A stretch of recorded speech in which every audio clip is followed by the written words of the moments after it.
Hello everyone, कैसे हैं आप लोग। उम्मीद करते हैं आप लोग बहुत अच्छे से आप खूब मन लगा के अपनी पढ़ाई को कर रहे हैं। तो हम फिर से लेके आ गए आप लोग के लिए बहुत ही इंपॉर्टेंट क्वेश्चन जो एपी चैप्टर का क्वेश्चन दिया गया है। एपी जो है 4, 8, 12, 16 के 20 पदों का योग क्या होगा। यहाँ पे ये क्वेश्चन दिया गया और ये देखिए 4 ऑप्शन यहाँ पर है। तो पहले क्वेश्चन को समझिए, क्वेश्चन क्या दिया गया है। ये जो है एपी दिया हुआ है 4, 8 और 12, उसके बाद 16 है। तो यहाँ पे जो एपी है तो सबसे पहले जो संख्या लिखा हुआ रहता है वो होता है ए का मान। और यदि हम देखें यहाँ कितना कितना करके बढ़ रहा है तो 4 4 करके बढ़ रहा है। ठीक है, तो जो भी संख्या का अंतर रहता है, जितनी संख्या करके बढ़ रहा है वो होता है डी का मान। ठीक है, आप लोग को मालूम होगा, अगर ये चैप्टर आप लोग पढ़े हैं तो हमें यहाँ पर ज्ञात करने के लिए कहा है कि 20 पदों का योग क्या होगा। यानी 20 पदों का योग जो है हम निकालेंगे तो ये जो 20 है ये हो जाएगा एन का मान। ठीक है, तो यहाँ पे हमें सूत्र लगाना है, एस एन का सूत्र लगाएंगे। ठीक है, तो जो दिया गया है पहले हम उसको लिख देंगे। सबसे पहले जो है 4 है तो ये हो जाएगा ए का मान।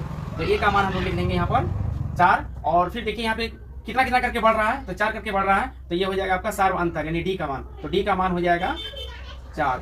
ठीक है, तो डी का मान भी 4 लिख लिया। और उसके बाद यहाँ पे एन का मान यदि देखेंगे तो एन का मान हो जाएगा 20। जितना पद बोलेगा वही होता है एन का मान। ठीक है, तो एन का मान 20 लिख लेंगे। और उसके बाद हमें लगाना है क्या, एस एन का। तो एस एन बराबर लिख लेंगे व्हाट। तो एस एन का फॉर्मूला होता है प्यारे बच्चों सर, एस एन का फॉर्मूला होता है n/2 × 2a प्लस n-1 और इंटू डी। ये फार्मूला ये बहुत इंपॉर्टेंट फार्मूला है। इस फार्मूला से बहुत सारे हिसाब को बनाया जाता है। तो ये फार्मूला का आप लोग याद नहीं है आप लोगों को तो यह फार्मूला आप लोग याद कर लीजिए। एस एन का फार्मूला है n/2 × 2a plus n-1 into D. ठीक है, बहुत ही आसान है और बहुत ईजी है इसको याद करना। तो अब हम यहाँ पे क्या करेंगे, जो जो मान यहाँ पे लिखे हैं, ठीक है, वैल्यू सब यहाँ पे रख देंगे। तो एन का वैल्यू क्या है 20 दिया गया, तो 20 और बटे हो जाएगा 2, तो 20/2 इंटू यहाँ बड़े ब्रैकेट है तो यहाँ इंटू यानी गुना से पावर 2a। तो 2 यानी 2 है और गुना कर देंगे ए का मान कितना है 4 है, तो 2 × 4 और प्लस एन का मान कितना है, एन का मान 20 है तो 20 - 1 और डी का मान 4 दिया गया है। तो यहाँ पे डी का मान यानी 4 लिख लेंगे। ठीक है, अब जो कटेगा इसको हम कटा देंगे। 2 से अगर कटाएंगे 20 को तो 10 बाद में कट जाएगा। और उसके बाद यहाँ पे देखिए तो बाहर में हो जाएगा 10। 4 × 2 कहें तो 4 दूनी 8 और प्लस 20 में 1 घटाएंगे कितना बचेगा 19।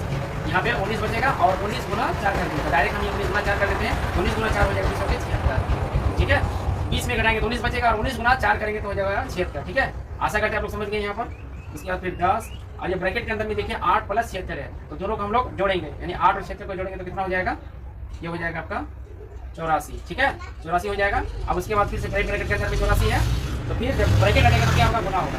10 × 84 करेंगे, 84 × 10 करेंगे तो हो जाएगा कितना 840। ठीक है, ये हो जाएगा इसका आंसर। तो हम देखते हैं कि 840 ऑप्शन में कहाँ दिया गया। तो ये सी में दिया गया तो सी आपका हो जाएगा सही आंसर। तो आशा करते हैं आप लोग यह क्वेश्चन बहुत अच्छे से समझ गए हैं। अगर हमारा वीडियो पसंद आता है तो वीडियो को लाइक करें और अपने दोस्तों में शेयर करें। मिलते हैं फिर अगले वीडियो में, तब तक के लिए जय हिंद।